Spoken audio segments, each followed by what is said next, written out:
कोसी कला में राष्ट्रीय लोकदल के कार्यकर्ताओं का एक सम्मेलन आयोजित किया गया। सम्मेलन को चारू चौधरी ने संबोधित किया और उन्होंने गठबंधन की प्रत्याशी कोमल नरेंद्र सिंह को जिताने की अपील की। बम्बई की नाचनवारी कहाँ जाने करके कदर थारी, कहाँ जाने करके कदर थारी, यूं बुरी तरह से घबरारी, हुई तो बुरी तरह से घबरारी, जग तिगरे नरे चढ़ावे गो, लोकदल को झंडा गाड़े गो।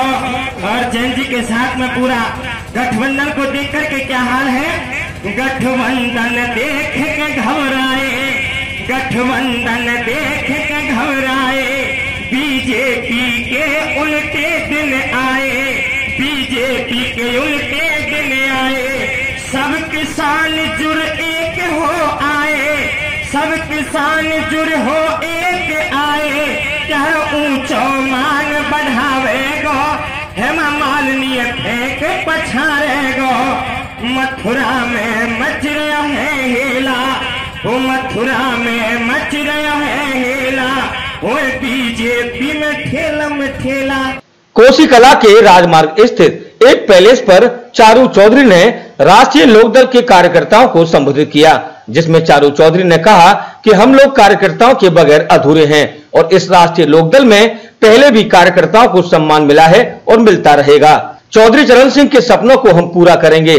चारू चौधरी ने कहा कि मैं आपके बीच में आई हूं, ये आपके स्नेह और प्यार का नतीजा है, क्योंकि उनके पति जैन चौधरी को मथुरा से बहुत लगाव है। उन्हें पार्टी से आदेश मिला है कि सबसे पहले चुनावी गठबंधन से लड़ रहे कोमल नरेंद्र सिंह के पक्ष में प्रचार करें, जिससे पार्टी मजबूत हो सके। अपने संबोधन में चारू चौधरी ने नरेंद्र मोदी पर भी निशाना साधा और कहा कि इस जुमलेबाज पार्टी ने लोगों को धोखा दिया है। हर वर्ग से कहा कि आपके खाते में 15-15 लाख रुपए आएंगे। क्या किसी के खाते में पैसे आए? नहीं, क्योंकि ये पार्टी जुमलेबाज पार्टी है। अब हम लोगों को इस पार्टी और उस पार्टी के कैंडिडेट को हराना है।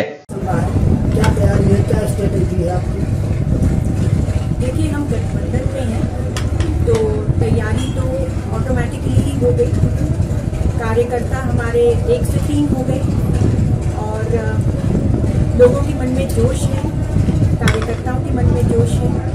और जहाँ तक अब चुनावी माहौल है, अब लोगों के मन में जो निराशाएं हैं, हमारी यही स्ट्रैटेजी रहेगी कि हम बार बार सरकार से सवाल पूछें कि आपने जो जो वायदे किए थे उनका क्या हुआ, आपने जो जो उम्मीदें दिखाई थी लोगों को उनका क्या हुआ, क्या आंकड़े क्या हैं उनका। क्योंकि हम ये देख रहे हैं कि अपने प्रचार में कहीं पे भी भारतीय जनता पार्टी उन चीज़ों के बारे में बात नहीं करती। तो हमारी यही स्ट्रैटेजी है। चुनावी मुद्दा, आपका प्रमुख चुनावी मुद्दा क्या है? देश में बेरोजगारी को लेकर मुद्दा है, किसानों में इतनी परेशानियां चली रही हैं, गन्ने का भुगतान अभी तक नहीं हुआ है और अलग अलग योजनाएं सरकार ने चलाई थी, उनका जमीनी तौर पे क्या परिणाम है, ये बहुत बड़ा मुद्दा है। क्योंकि कहने को तो कह दिया, अखबारों में विज्ञापनों में कह दिया, टीवी पे आके कह दिया कि 2000 रुपये मिलेंगे और ये होगा और गन्ने का भुगतान 2 हफ्तों में होगा, लेकिन कुछ भी कहीं पे हुआ नहीं। आप गांव में जाके देखें, लोगों से पूछे किसके खाते में पैसे हैं।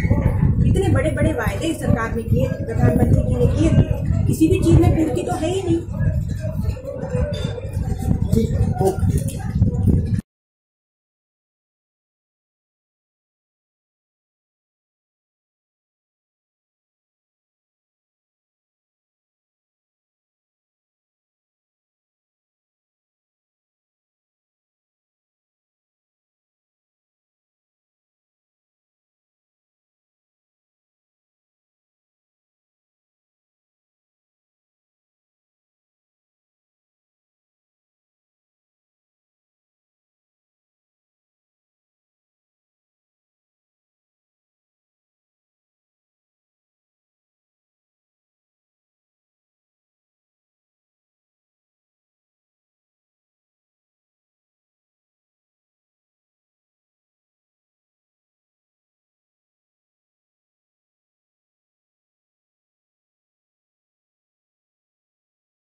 जब सीएम साहब आए थे उनसे पहले झगड़ा हो गया कार्यकर्ताओं का। हो बीजेपी में ठेला श्री चैन टिक बंद है जीत को सेला, अब चैन टिक बंद है जीत को सेला, जबकि जमानत जब्त करावेगो हेमा माननीय फेंक पछाड़ेगो।